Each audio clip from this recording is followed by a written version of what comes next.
Wah, udah lama nih kita nggak bahas negeri kuci-kuci Hotahe nih, Lor. Di mana ada sebuah kisah pilu dari seorang aktris Bollywood ternama nih, bernama Nafisa Rizky Khan, atau yang dikenal dengan nama bekannya Jia Khan. Jia Khan ditemukan kehilangan nyawanya nih secara misterius di apartemennya. Sebelum lanjut, ada berita penting banget nih, Lor. Kalau AA upload di hari Rabu, Sabtu, dan Minggu jam 2 siang ya, jika nggak ada halangan. Dan jangan lupa like, share, subscribe, serta nyalain tombol lonceng notifikasi ke semuanya. Biar kalau ada video baru, kalian bakal termotivasi nih klik video AA yang suka gibah ini. Nggak pakai lama, langsung aja kita gaskan ke case-nya. Nafisa Rizky Khan lahir pada tanggal 20 Februari 1988 di New York, Amerika Serikat. Dia lahir dari pasangan Ali Rizky Khan yang merupakan seorang pengusaha dan Rabia Amin yang merupakan seorang aktris Pakistan di era tahun 80-an. Pernikahan kedua orang tuanya nggak bertahan lama. Diketahui ayah Jia meninggalkannya dan ibunya ketika ia masih berusia 2 tahun. Namun Jia nggak sendirian. Dia memiliki 2 adik perempuan yang bernama Kavita dan Karisma. Setelah beberapa waktu tinggal di New York, Rabia memboyong Jia untuk tinggal di London, Inggris. Seiring bertumbuh dewasa, Jia diketahui merupakan wanita yang sangat cemerlang dalam hal akademis. Darah seni sang ibu rupanya mengalir kuat dalam dirinya. Akhirnya pada tahun 2004, ketika masih berusia 16 tahun, Jia menerima tawaran untuk bermain dalam sebuah film di Bollywood. Namun sutradara menganggapnya terlalu muda untuk memerankan seorang wanita dewasa dalam film tersebut. Hal itu membuat Jia kembali ke Inggris.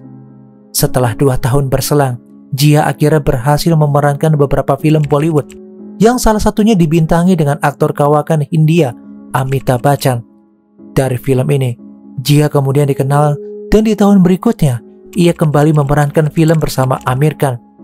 Film ini mendapatkan banyak apresiasi positif dari para kritikus, dan oleh karenanya, film tersebut menjadi film terlaris di Bollywood pada tahun 2008. Dunia Bollywood rupanya nggak jauh dari skandal.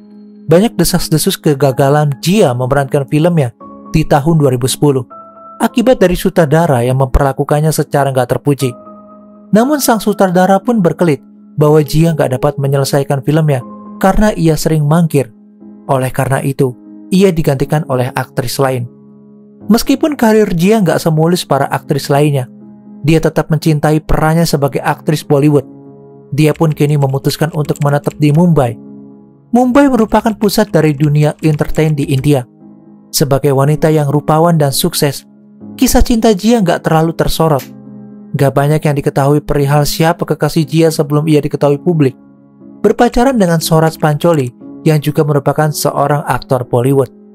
Swaraj berasal dari keluarga ternama di dunia Bollywood. Ia lahir pada tanggal 9 November 1990 dari pasangan Aditya Pancholi dan Zarina Wahab. Aditya Pancholi merupakan seorang aktor kenamaan Bollywood. Sang kakek Rajan Pancholi merupakan seorang sutradara kawakan. Jia dan Swaraj berkenalan lewat Facebook sekitar bulan September tahun 2012. Dari perkenalan lewat Facebook, hubungan Jia dan Swaraj berkembang cukup cepat. Beberapa bulan setelah perkenalan di Facebook, Jia dan Swaraj mulai tinggal bersama, tepatnya pada bulan November. Rabia sang ibu menceritakan awal ia dikenalkan dengan Swaraj. Rabia menilai Swaraj terlihat seperti orang yang cukup tertutup. Bahkan ketika mereka berkenalan lewat video call, Swaraj gak berani menatap matanya. Hal tersebut sempat ia ungkapkan kepada Jia. Namun Jia selalu mengatakan bahwa Swaraj adalah orang yang tertutup dan pemalu. Rabia menilai dia udah cukup dewasa. Oleh karena itu, ia gak ingin ikut campur dalam urusan percintaan anaknya.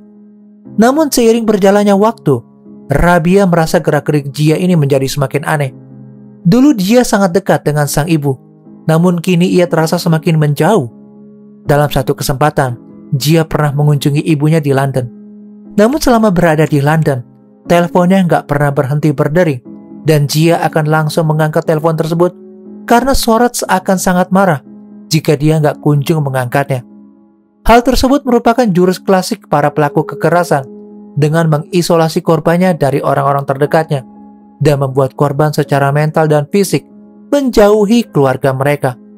Perasaan Rabia menjadi nggak tenang.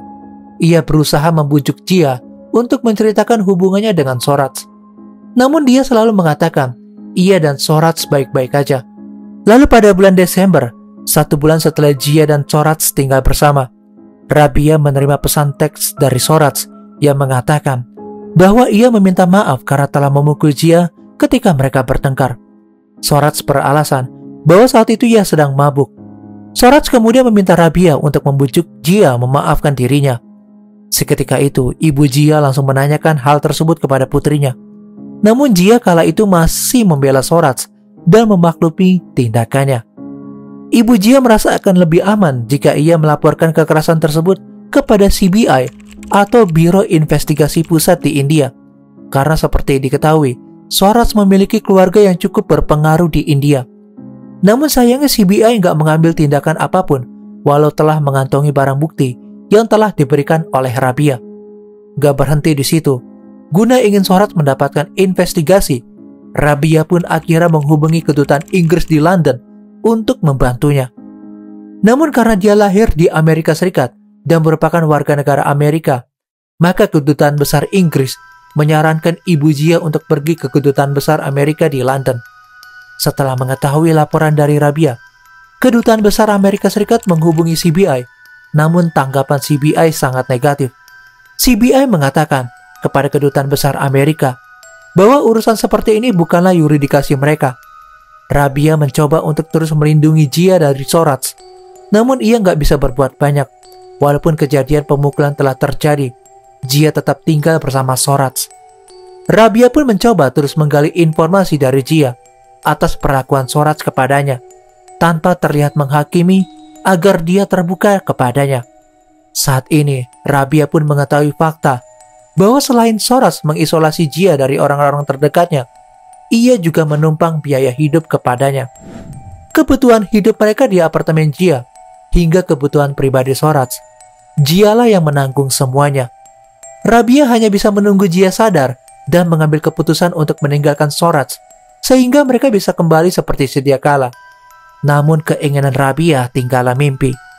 Pada tanggal 3 Juni 2013 malam, Jia ditemukan kehilangan nyawanya di usianya yang ke-25 tahun. Jia ditemukan dengan posisi tubuhnya tergantung di sebuah kipas angin yang terletak di langit-langit kamar tidur tamu apartemennya. Rabia sang ibulah yang menemukan Jia udah dengan kondisi nggak bernyawa. Rabia serta kedua adiknya sangat gak mempercayai bahwa Jia melakukan bunuh. Pasalnya, gerak-gerik dia nggak menunjukkan hal yang janggal sedikit pun.